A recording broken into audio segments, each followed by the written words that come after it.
നമ്മുടെ സഹോദരിമാരുടെ സിന്ദൂര പൊട്ടുമായിച്ച ആ ഭീകരർക്കെതിരെ സംസാരിക്കാൻ വേണ്ടി മുന്നിലേക്ക് ഇന്ത്യ അല്ലെങ്കിൽ ലോകം നിയോഗിച്ച 2 വനിതകളിൽ ഒരാളാണ് സോഫിയ ഖുറേഷി.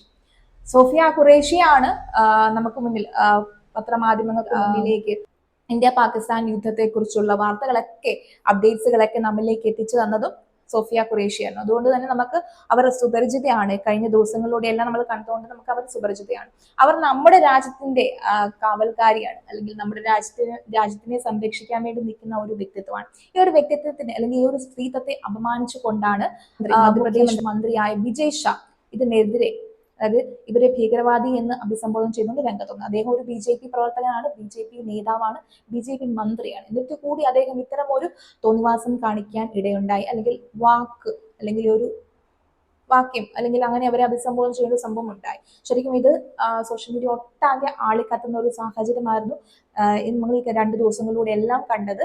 അദ്ദേഹം മാപ്പ് പറയാമെന്നൊക്കെ സോഷ്യൽ മീഡിയയിലൊക്കെ എഴുതി ട്വിറ്ററിലൊക്കെ പോസ്റ്റ് ചെയ്തു എങ്കിൽ പോലും അദ്ദേഹം ഇതുവരെ നേരിട്ടെത്തി ഒരു മാപ്പപേക്ഷ നൽകുകയോ അല്ലെങ്കിൽ കാലുപിടിക്കുന്ന ഒരു സിറ്റുവേഷൻ ഒന്നും ഉണ്ടായിട്ടില്ല. എന്തായാലും ഈ ഇത്തരം ഒരു വലിയൊരു പദവിയിലിരിക്കുന്ന, ഒരു കേണൽ പദവിയിലിരിക്കുന്ന ഒരു സ്ത്രീത്വത്തെ ഭീകരവാദി നമ്മുടെ രാജ്യത്തിന്